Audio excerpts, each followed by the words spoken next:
Hey there, and welcome to your grammar video for Unit 8, Purple Listening.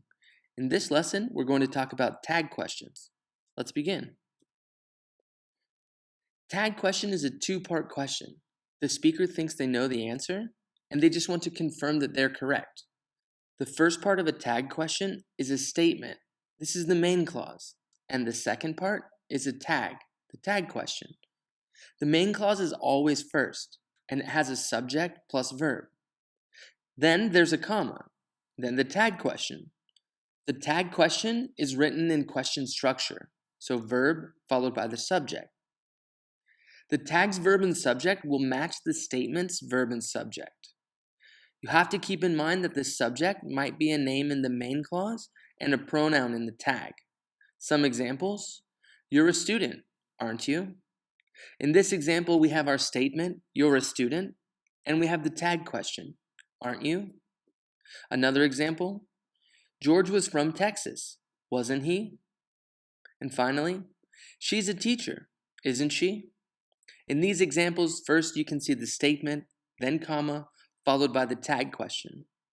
Pause the video and practice writing a few of your own.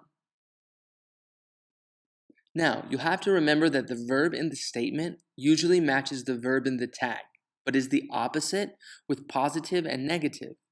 This includes all verbs: be verb, do, have, will, can, could, should, and would.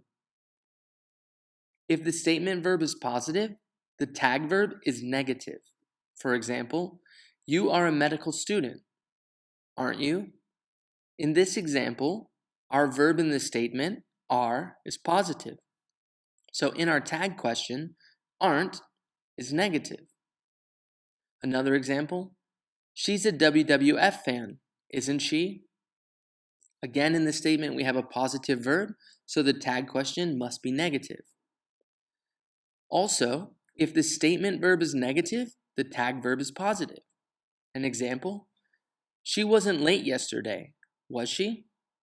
In this example, the statement verb is negative, so our tag verb must be positive.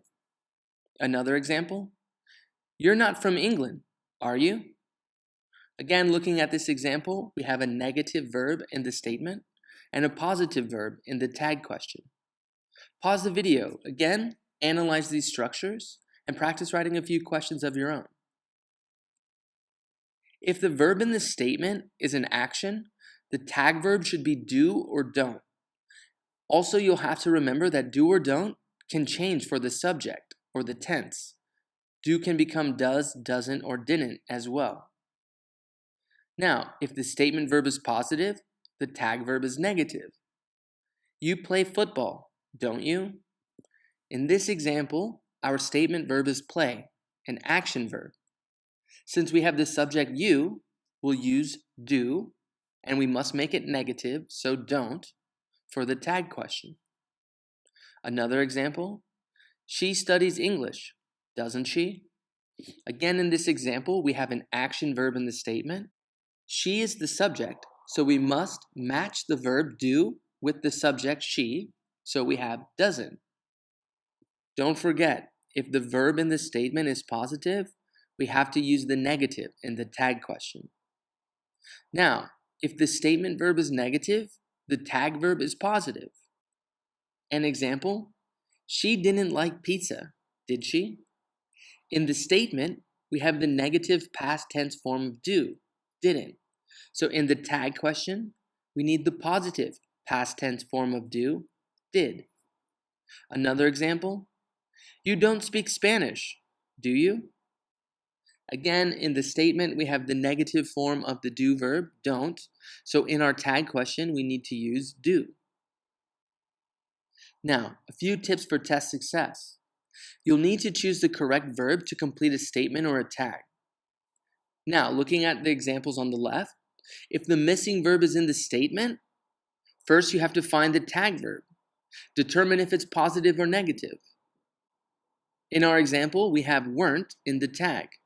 So we'll need to use the opposite in the statement, were. Now, if the missing verb is in the tag, she plays the piano. You'll need to figure out, okay, is this an action verb Or is it a be verb, do, have, will, can, could, should, or would? Here, plays is an action verb. Now we have to determine, is this positive or negative? Well, this is positive. Does it have a subject? Yeah, she. So our answer would be, she plays the piano, doesn't she? Now, let's take a practice quiz. Pause the video and answer all the questions, then press play and we'll check your answers. Question 1. You're going to come to my brother's wedding in June, aren't you? Again, looking at our statement, we have the positive are, so we'll need the negative for the tag question. We have the subject you, so we need to use are, so aren't you is the correct answer, A. Question 2. High schools in Saudi Arabia teach English, don't they? Looking at our statement, we have an action verb, teach. It's positive, so we'll need the negative form of do, don't. High schools, they, the subject. Your answer, A. Question 3. Abdullah was the winner of Man of the Quarter in green, wasn't he? Again, looking at our statement, we have the be verb in the past, and it's positive. So we need the be verb in the past in the negative for our tag question. We're talking about Abdullah, so he. Correct answer, B. Question 4. You blank play the piano, can you? Looking at our tag, we have can, so we know we'll need the opposite for our statement. So A is the correct answer. Question 5. You play the piano, don't you? In this question, again, we look at this statement. We have an action verb, play, and it's positive. So for the tag question, we'll need to use the negative form of do, don't. B is the correct answer. Question 6. She has eaten sushi before, hasn't she? Looking at the tag question, we have a negative, so we'll need the positive for our statement. We have hasn't in the tag question, so we'll need the positive form of has for our statement, and A is the correct answer. That's it for this lesson. As always, I hope you thought it was useful. Class dismissed.